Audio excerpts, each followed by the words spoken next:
कैसे हैं आप सब। इस वीडियो में भारतीय संविधान में जो नियम हैं, रूल्स हैं, वो किन किन देशों से लिए गए हैं उसके बारे में जानकारी लेनी है।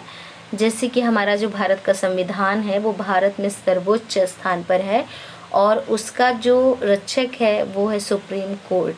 तो यहाँ हम ये जानेंगे कि भारतीय संविधान में जिसमें कि 22 भाग हैं, तो जो रूल्स हैं, नियम हैं, तो वो और किन किन देशों से कौन कौन से नियम भारतीय संविधान में शामिल किए गए हैं।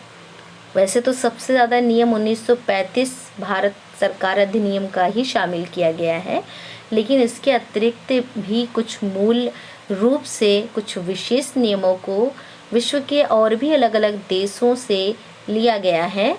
तो जिसमें देखिए संसदीय प्रणाली, जो संसद की व्यवस्था है भारत में उसको, और एकल नागरिकता यानी कि भारत में जो एक ही नागरिकता है भारतीय होने की, और मंत्रिमंडल का लोकसभा के प्रति सामूहिक उत्तरदायित्व यानी कि जो मंत्रिमंडल है वो लोकसभा के प्रति उत्तरदायी रहेगी, और राष्ट्रपति को संवैधानिक स्थिति विधि का शासन, विधि निर्माण प्रक्रिया, संसदीय विशेषाधिकार, लोक सेवकों की जो पदावधि है, समय है, संसद और विधानमंडल की जो प्रक्रिया है, इस सारा जो नियम है वो ब्रिटेन से लिया गया है।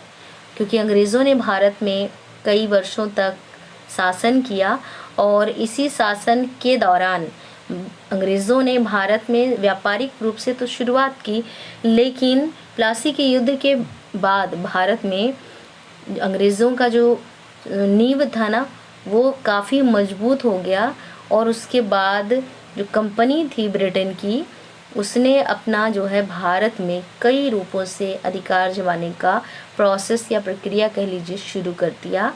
और इसमें 1773 का जो रेगुलेटिंग एक्ट है उसका प्रभाव जो है वो वहीं से शुरू होता है भारत में अंग्रेज़ों के शासन की प्रक्रिया।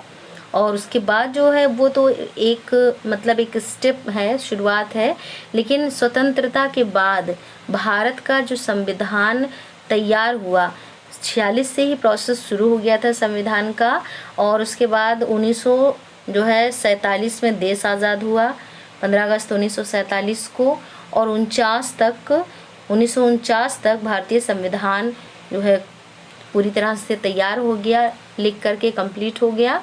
और भारतीय संविधान जो है वो हिंदी और अंग्रेज़ी दोनों भाषा में हस्तलिखित है, यानी हाथ से लिखा गया है। और भारतीय संविधान जो है जब लिख करके तैयार हो गया तो 26 नवंबर 1949 को जो है संविधान को अंगीकृत किया गया, अधिनियमित या आत्मार्पित कर लिया गया, और उसके बाद 26 जनवरी 1950 को भारतीय संविधान के संपूर्ण नियम भारत में लागू कर दिए गए। और अब इसमें देखिए आपने ये जान लिया कि ज़्यादातर जो नियम हैं वो ब्रिटेन से लिए गए हैं। इसके बाद संघात्मक व्यवस्था है, यानी कि भारत कई राज्यों का जो संघ है, भाग 1 में ही इस ये बात जो है कही गई है कि भारत जो है कई राज्यों का संघ है। तो ये संघात्मक व्यवस्था, अवशिष्ट शक्तियों का मतलब होता है कि ऐसी शक्तियाँ जो मतलब ना संघ, इसमें संघ सूची में है, न राज्य सूची में है, न समवर्ती सूची में है, और वो छूट गई हैं। तो उन शक्तियों पर कानून बनाने का अधिकार जो है वो केंद्र सरकार को होगा, और इस तरह से छूटी हुई जो है व्यवस्थाओं को कह सकते हैं अवशिष्ट शक्ति कहा गया है, और इस पर नियम बनाने का अधिकार जो है वो केंद्र सरकार को है। और केंद्र को शक्तिशाली मानना व्यवस्था बनाने के लिए, ये जो बात है ये सब कनाडा से लिया गया, यानी संघात्मक व्यवस्था, अवशिष्ट शक्तियाँ, शक्तिशाली केंद्र की व्यवस्था, ये सारा प्रावधान जो है वो कनाडा देश से लिया गया है। इसके बाद देखिए है संघात्मक, तीसरे नंबर पर है संघात्मक व्यवस्था, यानी कि संघ वाली जो व्यवस्था है भारत में, संघीय शासन की व्यवस्था, प्रांतों में यानी राज्यों में शक्ति का विभाजन, प्रांत संघ में यानी केंद्र में और राज्य में जो शक्ति का विभाजन है, जो त्रिस्तरीय व्यवस्था है, केंद्र सरकार, राज्य सरकार और स्थानीय सरकार, ये बात, और साथ ही साथ तीन सूची यानी कि संघ सूची, राज्य सूची और समवर्ती सूची। संघ सूची में क्या है, 100 विषय हैं वर्तमान समय में, और इसमें क्या है, इस सूची में यानी कि केंद्र सरकार को किन किन विषयों पर कानून बनाने का अधिकार मिला हुआ है, ये संघ सूची में है। जैसे कि रक्षा है, वैदेशिक मामला है, युद्ध है, संधि है, डाकतार है, और हवाई मार्ग की व्यवस्था है, बैंक है, बीमा है, खनन या खनिज देशीकरण, नागरिकता, रेल, बंदरगाह यानी कि पत्तन। तो ये सारे जो या इसी तरह से 100 मिलाकर के मामले हैं। तो इन सब पे कानून बनाने का अधिकार जो है वो केंद्र सरकार को है, जो कि संघ सूची में शामिल है। फिर उसके बाद है राज्य सूची। यहाँ 3 सूची लिखा हुआ है ना, तो तीनों सूची में संघ सूची आपने जान लिया।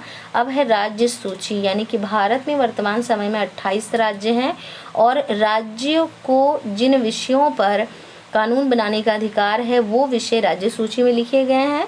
वर्तमान समय में 61 विषय हैं और प्रमुख रूप से जैसे पुलिस है, कृषि है, पंचायती राज व्यवस्था है, भूमि सुधार है, स्वच्छता, लोक स्वास्थ्य, इसी तरह से और भी जो है कुल मिलाकर के 61 विषय हैं जिन पर राज्य सरकार कानून बना सकती है।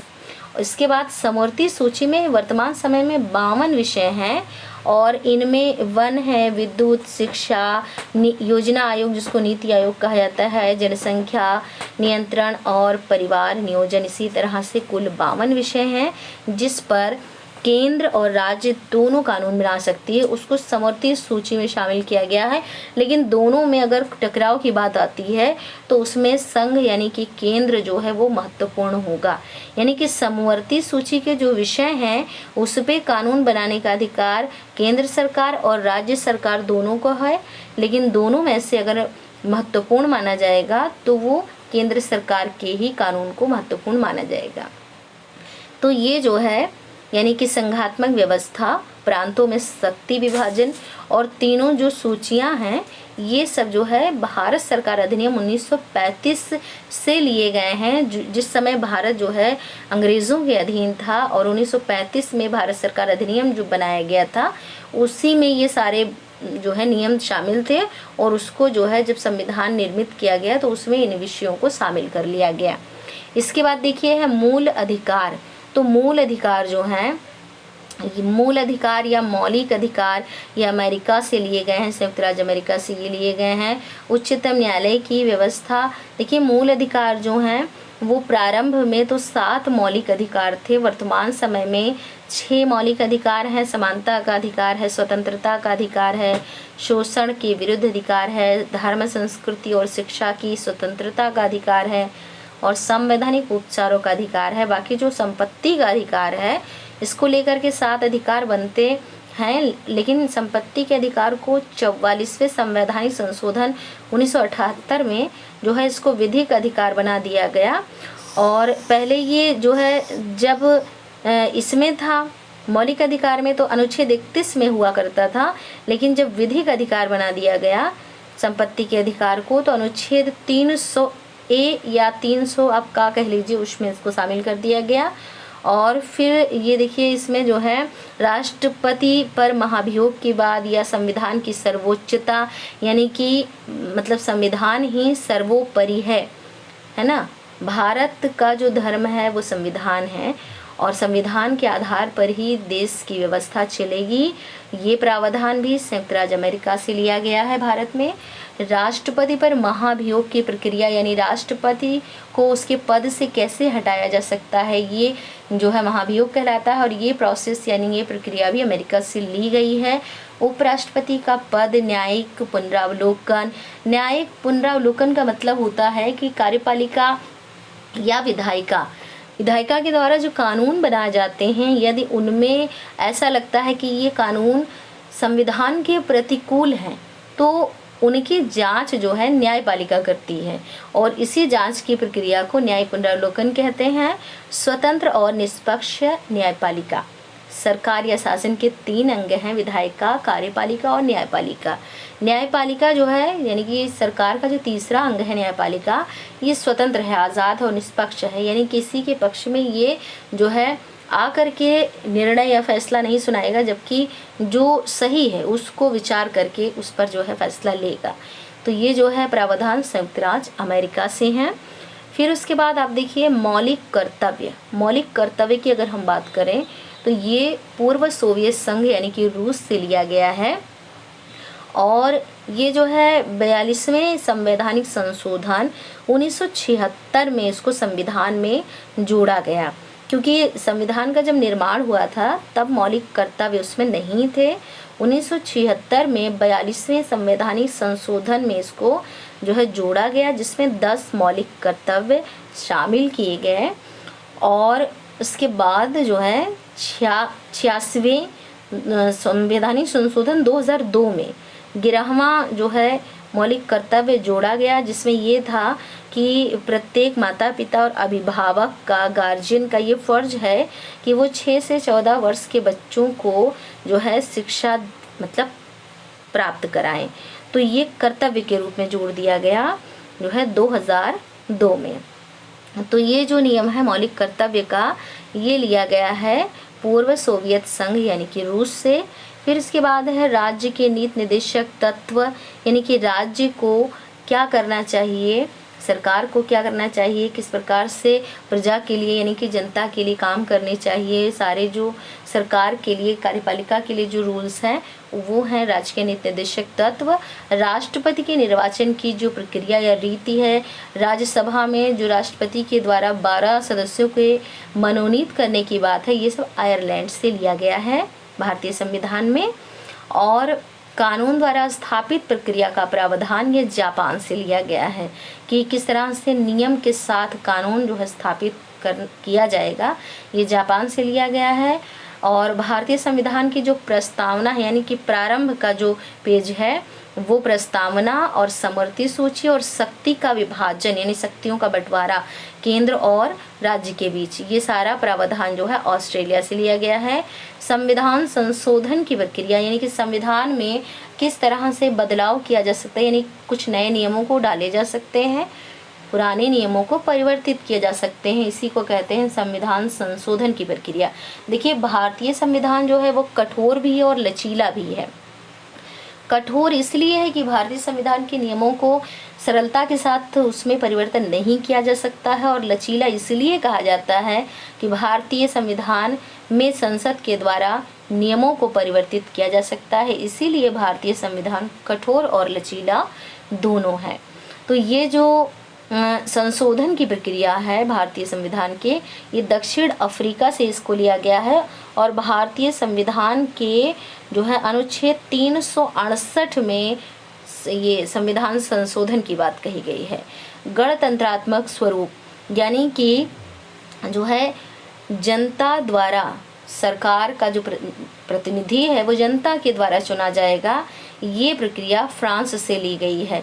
आपातकालीन उपबंध यानी कि जो है विषम परिस्थितियों में, मुसीबत के समय किन किन परिस्थितियों को कैसे प्रयोग किया जाएगा, ये प्रावधान जर्मनी से लिया गया है। वाइमर गणराज्य में जो प्रक्रिया थी, जो आपात उत्पन्न हुआ था, उसमें जो रूल्स बनाए गए थे उसी के अनुकूल जो है भारतीय संविधान में इसमें नियम लिया गया है। और भारतीय संविधान के भाग 18 में आपातकालीन उपबंध हैं, जिसमें 352 अनुच्छेद से लेकर के 360 तक सारे जो नियम हैं वो लिखे हैं। जैसे 352 में है आपात की उद्घोषणा के बारे में है, 353 में आपात की उद्घोषणा का प्रभाव कैसे होगा, 354 में है कि जब आपात यानी मुसीबत की समस्या उत्पन्न होगी तो उसकी उद्घोषणा में परिवर्तन कैसे किया जाएगा, और राजस्व का वितरण कैसे होगा, उससे संबंधित जो उपबंध है उनको कैसे लागू किया जाएगा।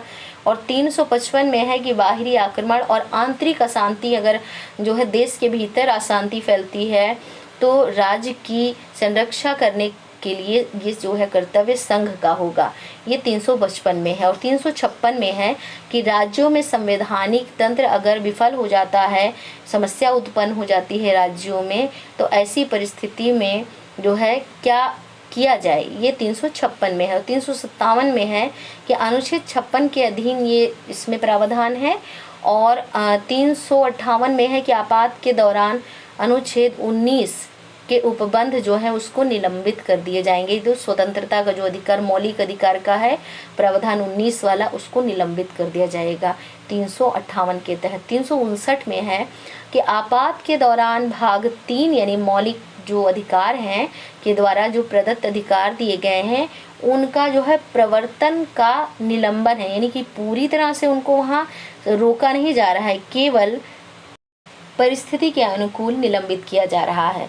और 359 का में है कि इस भाग का जो हिस्सा पंजाब राज्य में ये जो है निरस्त हो चुका है, निरसित है। और 360 में है कि वित्तीय आपात के बारे में उपबंध। इस तरह से 352 से लेकर के 360 तक में जो है वित्तीय आपात 360 में है। और जो है आपातकालीन उपबंध का जो प्रावधान है वो जर्मनी से लिया गया है। भारतीय संविधान के अनुच्छेद 352 से 360 तक सारा इसमें उल्लेख किया गया और भाग है 18।